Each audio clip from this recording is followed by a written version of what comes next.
This video was created by VinylicPuma of VinylicPumaGaming. Hey guys, I'm back with another Borderlands video.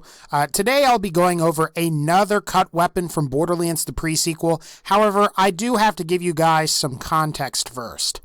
Like how I found the Wing Kong special pistol from the Italian Localization Files for Borderlands the pre-sequel, there's a cut laser that for whatever reason didn't make it into the final vanilla game that we got. There's a good chance many of you are familiar with Toby's bright Spadroon. It's a pretty nice Malwan beam laser with decreased range but both high damage and high continuous damage bonus. Obviously, Toby's bright Spadroon is a reference to Obi-Wan Kenobi's lightsaber from the original Star Wars trilogy. The red text for the bright Spadroon reads, quote, "The elegant way to be clumsy and random." Now, of course, this is a reference to Obi-Wan Kenobi talking to Luke Skywalker and saying, quote, "Your father's lightsaber. This is the weapon of a Jedi Knight. Not as clumsy or random as a blaster, an elegant weapon for a more civilized age." In Borderlands the pre-sequel's games files, Toby's bright Spadroon is called the, quote, "Savory Side Saber," while the display name is just bright Spadroon. However, as the title of this video implies, at one point in development, there was going to be a laser known as the Unsavory Side Saber, and according to the Italian Localization Files, it was going to display as the same name.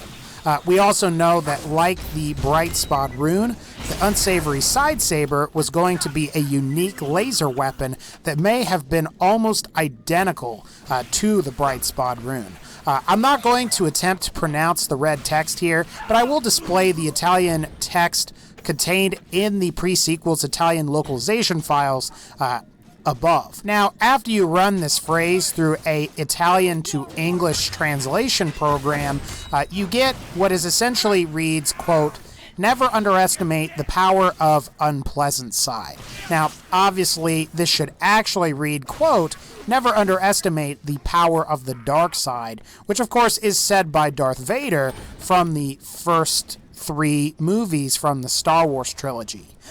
Now, this part is speculation, but it's possible that the Unsavory Side Saber may have actually been called Vader's Dark Spadroon, and would have served as the twin to Toby's bright Spadroon. And instead of having a blue beam and a gray, black, and gold skin like the bright Spadroon does, Vader's dark Spadroon may have had like a red beam with gray, black, and possibly a red skin. Of course, the big question is, why was the Unsavory Side Saber cut from Borderlands the pre-sequel? Now, I think the biggest reason that the Unsavory Side Saber got cut from the game is simply because it would have been too similar to Toby's bright Spadroon. The only difference would have been the different skin and beam that the Unsavory Side Saber would have probably had.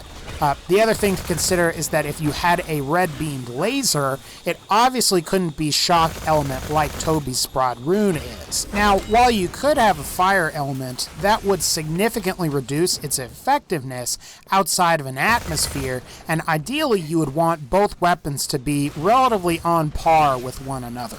Now, it is possible that the Unsavory Side Saber would have included an entirely new element, like what you see on the Damage Plus element, only available to the Crybaby Assault Rifle that was a part of the Holodome DLC expansion. Unfortunately, the Crybaby sucks. However, if it was incorporated, that particular element was incorporated onto the Unsavory Side Saber, I mean, that probably would have been friggin' insane. And of course, that would have maintained the color and its effectiveness outside of an atmosphere. And of course, it also would have fit the dark side theme of the Unsavory Side Saber, because as you'd kill enemies, you would deal more damage. As a bit of an aside, and not necessarily related to the Unsavory Side Saber, but it kind of is, it's possible that these are the bots quest from the vanilla game of Borderlands the pre-sequel that I believe you do in like Virago's Solitude, at one time may have been entirely different in an earlier stage of development. you may have had the opportunity to deliver the bots to a Darth Vader-like character as opposed to the Obi-Wan Kenobi type character.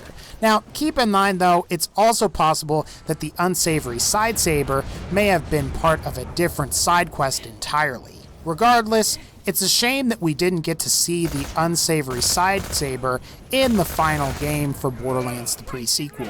It could have been really interesting to see how both Gearbox and 2K Australia implemented this weapon into the game, and hopefully in the future it will finally show up in Borderlands 3 to some capacity.